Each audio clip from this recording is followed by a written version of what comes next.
Hello दोस्तों, आपका स्वागत है आईटी वाई जोन में। तो शुरू करते हैं आज की नई कहानी।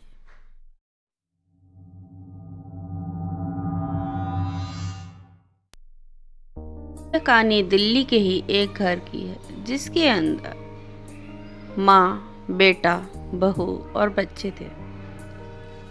जब बेटा ने डिसाइड किया कि हम सब वैष्णो देवी घूमने जाएंगे, जैसे ही उसकी माँ को पता चला तो उन्होंने बोला, हाँ बेटा, मुझे भी वैष्णो देवी चलना है, मेरे भी एक जोड़ी कपड़े रखवा लेना। तभी बेटा ने मना किया, नहीं नहीं, आपकी तबीयत अभी सही नहीं है, आपको हम वैष्णो फिर कभी ले चलेंगे। जैसे ही माँ ने यह बात सुनी, उनसे रहा नहीं गया। उन्होंने फिर आग्रह किया कि बेटा नहीं, मुझे भी वैष्णो देवी चलना है, हो सके तो मेरे को ज़रूर ले चलो, मना मत करो। लेकिन बेटे ने यह बात नहीं मानी क्योंकि उनकी तबीयत पहले से ही बहुत ख़राब थी। आखिर में यह फैसला लिया गया कि घर में सारे के सारे वैष्णो देवी जा रहे थे, लेकिन वह अपनी माँ को वहीं छोड़ के जा रहे थे। बेटे ने पड़ोसियों से कहा कि हम वैष्णो देवी जा रहे हैं, आप हमारी माँ का ख्याल रखना, उनको टाइम पे रोटी दे देना ताकि वह अपनी दवाई टाइम पे ले सके। यह कहकर बेटा, बहू और बच्चे वैष्णो देवी निकल चुके थे।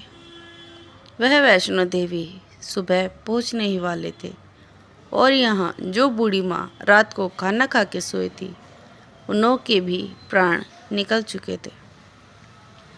अब क्या था, वहाँ उन्होंने पहुंचकर जैसे ही चढ़ाई चालू की, वैसे ही वह बूढ़ी माँ भी उनके साथ चढ़ाई में शामिल हो ली।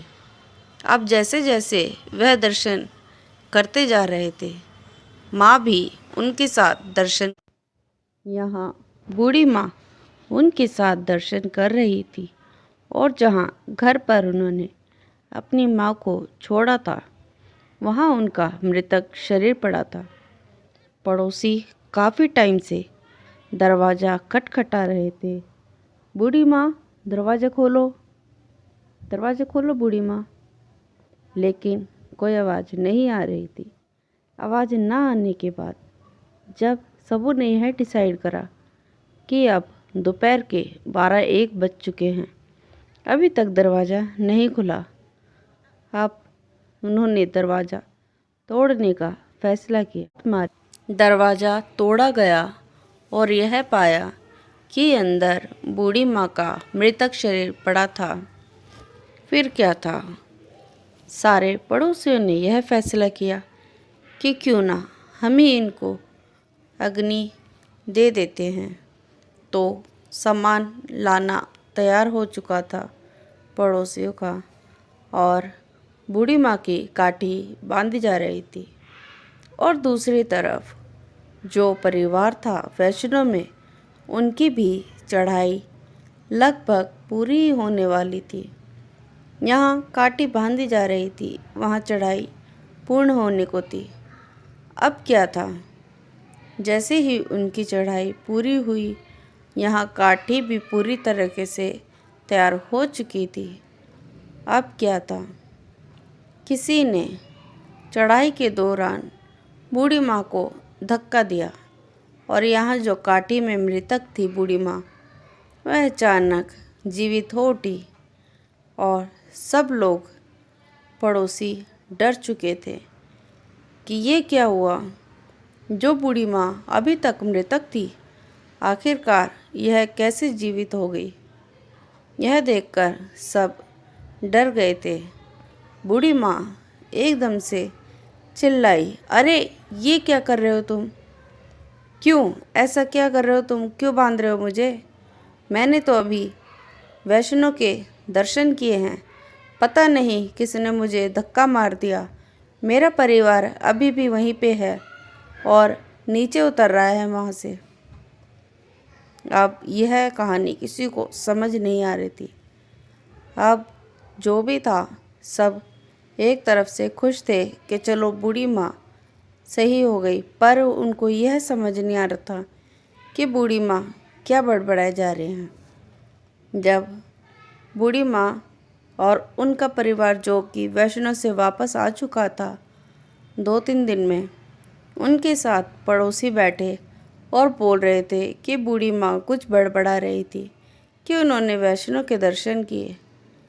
अब परिवार वालों के साथ बूढ़ी माँ ने बोला, हाँ मैंने वैष्णो के दर्शन किए। तुम सब जहाँ जहाँ चल रहे थे मैं तुम्हारे साथ ही थी। तुमने खाने में यह खाया था और इस जगह तुमने यही चीज़ खरीदी थी। मैं उस टाइम तुम्हारे ही साथ थी।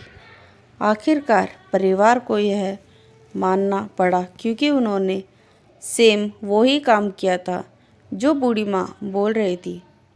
तो दोस्तों यह होती है, अगर सच्ची भक्ति हो तो इंसान की सभी कामनाएं पूरी ज़रूर होती है।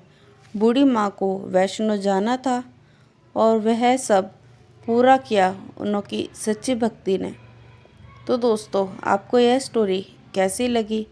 अगर आपको स्टोरी अच्छी लगी हो तो लाइक और सब्सक्राइब ज़रूर करें, और आपकी भी कोई ऐसी ही स्टोरी है तो हमें ज़रूर शेयर करें। चलिए दोस्तों फिर मिलते हैं किसी और वीडियो के साथ, तब तक के लिए